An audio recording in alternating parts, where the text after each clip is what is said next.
ಅರ್ಧ ಚಕ್ರಾಸನ. ಅರ್ಧ ಚಕ್ರಾಸನ ಅಂದರೆ ಕೈ ಹಿಂಗೆ ಇಟ್ಕೋಬೇಕು. ಹಿಂಗೆ ಇಟ್ಕೊಳ್ಳಿ, ಸಪೋರ್ಟು ಹಿಂಗೆ ಇಟ್ಕೊಂಡು ಇವಾಗ ತೋರಿಸ್ತೀನಿ. ಉಸಿರು ತಗೊಳ್ಳಿ, ಪೂರ್ತಿ ಹಿಂದಿಗೆ ಬೆಂಡಾಗಿ 1 2 3 4 5. ಮತ್ತು ಮುಂದಕ್ಕೆ, ಪೂರ್ತಿ ಮುಂದಕ್ಕೆ. ಪಾದ ಹಸ್ತಾಸನ. ಪಾದಗಳು ಹಸ್ತಗಳು ಇಲ್ಲಿದೆ. ಮತ್ತು ಡ್ರಾಪ್ ಮಾಡಿ ತಲೆ, ಆಮೇಲೆ ಹಿಂಗೆ ಹೋಗ್ತಾ ಮತ್ತೆ ಅರ್ಧ ಚಕ್ರಾಸನ. ಮೇಲೆ 1 2 3 4 5. ಇನ್ನೊಂದು ಸತಿ ಪಾದ ಹಸ್ತಾಸನ.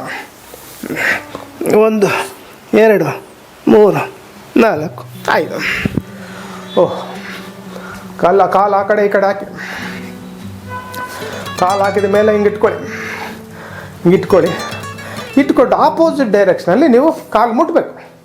ಹಿಂಗಿದ್ದೀರಾ, ಮುಟ್ಟಿ ಹಿಂಗೆ ಮೇಲೆ ನೋಡಿ, ಹಿಂಗೆ ಮೇಲೆ ಮುಟ್ಟಿ ಮೇಲೆ ಉಸಿರು ತಗೊಳ್ತಾ ಪೂರ್ತಿ ಕಾಲು ನರಗಳು ಎಳಿತಾ ಇರುತ್ತೆ ರೀ, ನೋಟಿಸ್ ಮಾಡಿ. ಎಳಿಬೇಕು. ಮೇಲೆ ಕೈ ನೋಡಬೇಕು, ಹಿಂಗೆ ಪೂರ್ತಿ ಮಿನಿಮಮ್ 10 ಟೈಮ್ಸ್ ಮಾಡ್ಬೇಕ್ರಿ. ಏನು ಎಕ್ಸಸೈಸ್ ಮಾಡಿದ್ರೂ 10 ಟೈಮ್ಸ್. ಇದರಲ್ಲೇ ಇನ್ನೊಂದು ಉಸಿರು ತಗೊಳ್ಳಿ, ಹಿಂಗೆ ತಗೊಳ್ಳಿ, ಹಿಂಗೆ ಮಾಡಿ ತಗೊಳ್ಳಿ. ಉಸಿರು ಪೂರ್ತಿ ಬೆಂಡಾಗಿ ಎಂಡಲ್ಲಿ 180 ಡಿಗ್ರಿ ಸ್ಪ್ಯಾನ್ ಬರಬೇಕು. ಪೂರ್ತಿ ನರಗಳಿಗಾಗಲಿ, ಕತ್ತಗಾಗಲಿ, ಸೊಂಟಗಾಗಲಿ ಫುಲ್ ಎಕ್ಸಸೈಸ್ ಆಗ್ತದೆ.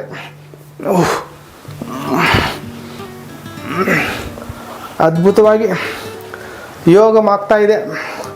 ಅರ್ಧ ಕಟಿ ಆಸನ, ಕಟಿ ಚಕ್ರಾಸನ ಅಂತಾರೆ ಇದನ್ನು.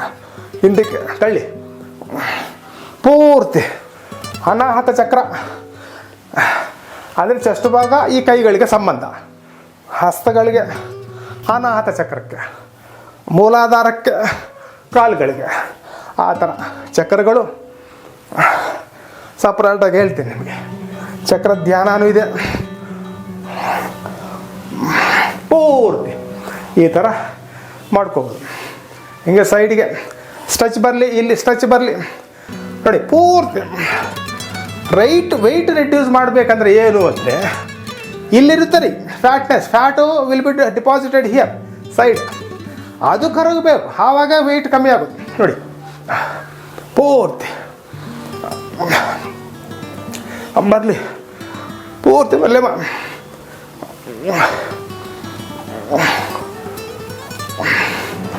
ಇವಾಗ ಈ ಥರ ಮಾಡಿ ಉಸಿರು ತಗೊಳ್ಳಿ ಚೆಸ್ಟ್ ಭಾಗಕ್ಕೆ, ಅಂದರೆ ಅನಾಹತ ಚಕ್ರ.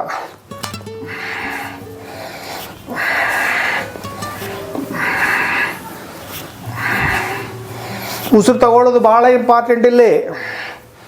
ಯೋಗ ಅಂದರೆ ನಾಟ್ ದಿ ಫಿಸಿಕಲ್ ಎಕ್ಸಸೈಸಸ್. ಯೋಗಂ ಅಂದರೆ ವಿತ್ ಪ್ರಾಣಾಯಾಮ. ಪ್ರಾಣಾಯಾಮ ಜೊತೆಯಲ್ಲೇ ಯೋಗ ಮಾಡಬೇಕ್ರಿ. ಆಮೇಲೆ ಮನಸ್ಸು ಅಲ್ಲಿ ಕೂತ್ಕೊಳ್ಳುತ್ತೆ. ಯಾವಾಗ ಮನಸ್ಸು ಕೂತ್ಕೊಳ್ಳುತ್ತೋ ಮೇಲಕ್ಕೆ, ಇನ್ನೂ ಮೇಲಕ್ಕೆ, ಸ್ವಲ್ಪ ಕಾಲು ಆ ಕಡೆ ಈ ಕಡೆ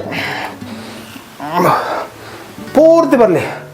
ಸೈಡಿಗೆ ಸ್ಟ್ರೆಚ್, ಪೂರ್ತಿ stretch, side stretch, lateral bending ಅನುಭವಿಸಿ, ಹ್ಯಾಪಿಯಾಗಿರಿ. ಪೂರ್ತಿ ಉಸಿರು ತಗೊಳ್ತಾ ಬಿಡ್ತಾ